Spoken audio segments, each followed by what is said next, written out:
It's not about going to Mars to visit once, but it is to make life multi-planetary, so that we can expand the scope and scale of consciousness to better understand the nature of the universe and to ensure the long-term survival of civilization in the hopefully unlikely event that something terrible happens to Earth, that there is a continuance of consciousness on Mars.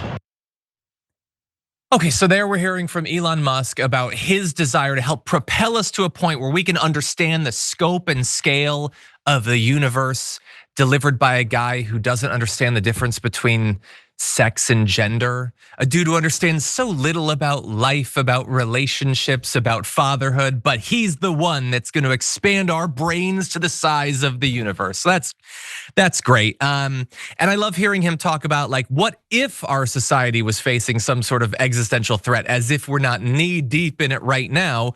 That obviously being a reference to climate change, which despite him having the galaxy brain that he does, he denies is actually a threat. So as always, this is a billionaire taking your eye off of the actual challenges facing us to instead turn it towards something where he can potentially get billions more in government contracts. But that said, we're gonna discuss this first, though, a little bit more about what he's talking about. This is a backup plan in case something bad happens here, going to Mars. That's one of the benefits of Mars, is life insurance for life collectively.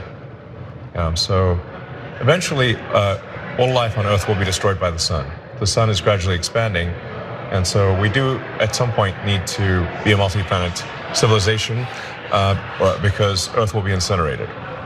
I'm hearing this for the first time. I don't know which part of that I hate more, that Elon Musk pretends that he has access to the secret information that our star someday will turn into a red giant and make living on Earth impossible, as if he's the only person. Like, literally every kid learns that in toddler books about space. But not Jesse Waters, that's the other side of it. Jesse Waters, who makes millions of dollars for his perspective and his knowledge, is apparently the only person that doesn't know that, Luke. And so we have more of the video, we'll get to that, but what do you think about this? I haven't heard you yet comment on Elon Musk, but he is the co-president, so we should show him some respect and discuss him. What do you think? I think that we need to go to Mars so that I've been making lots and lots of love. I have legions of babies and we can populate Mars. All right. So we need to expand our consciousness. Love it, get it. What if though we focus first on you expanding your consciousness so you could have like one normal human interaction first, and then we talk Mars.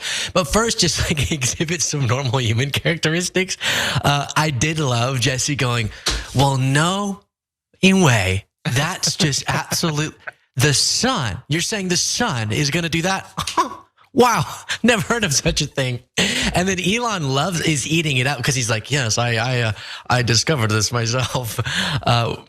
Yeah, you know, I love the idea of space exploration. I love the idea of us expanding consciousness and all these things, but it's not me who's saying we don't have enough money for USAID or Medicaid. That's Elon Musk. And so as long as they're making the argument that even though they're doing huge tax cuts for wealthy folks, but also at the same time, we don't have any, because of our debt problem, we don't have any room to invest in people's lives here.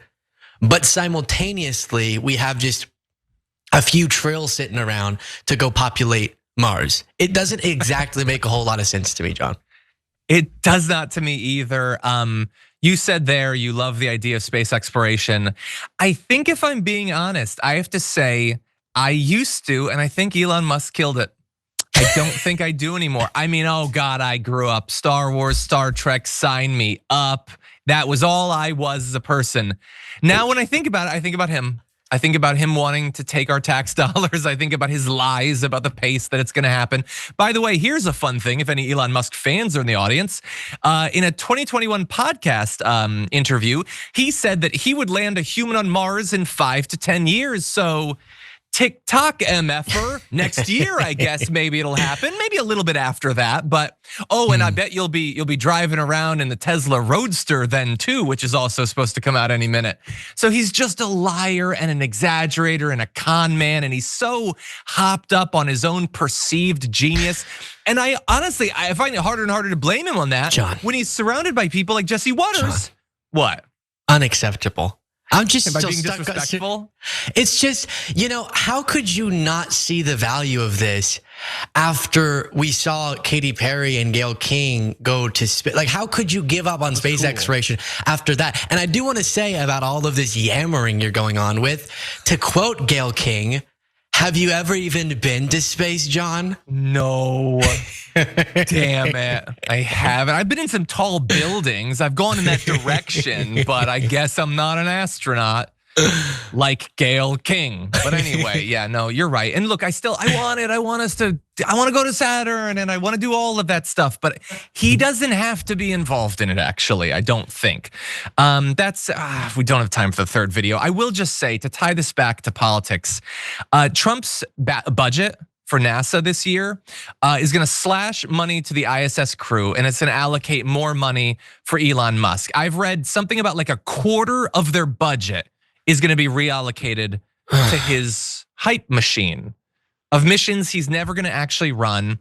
And look, someday we'll be on Mars, maybe. But he has no clue how difficult it would be to actually colonize Mars. And I know people in the audience, if you're like a Musk cultist, you'll be like, well, you don't know, he's a genius and you don't know anything. No, I know exactly as much as he does, maybe more. I've read the Red Mars trilogy a couple of times. Kim Stanley Robinson, it's great, it's founded in the actual science.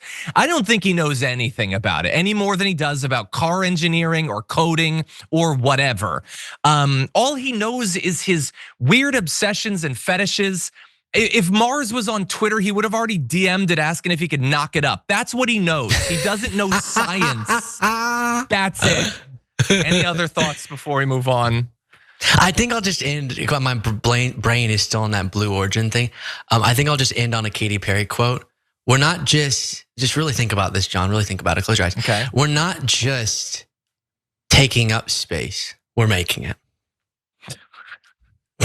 I don't know what that means. I don't know what that means. I'm too stupid. I don't. You're not as smart as Elon. He would get it. No, and I don't get music anyway. That's right. No, I say it off on the show. I don't get it. I don't get music. I'm kidding. There was a comment I wanted to.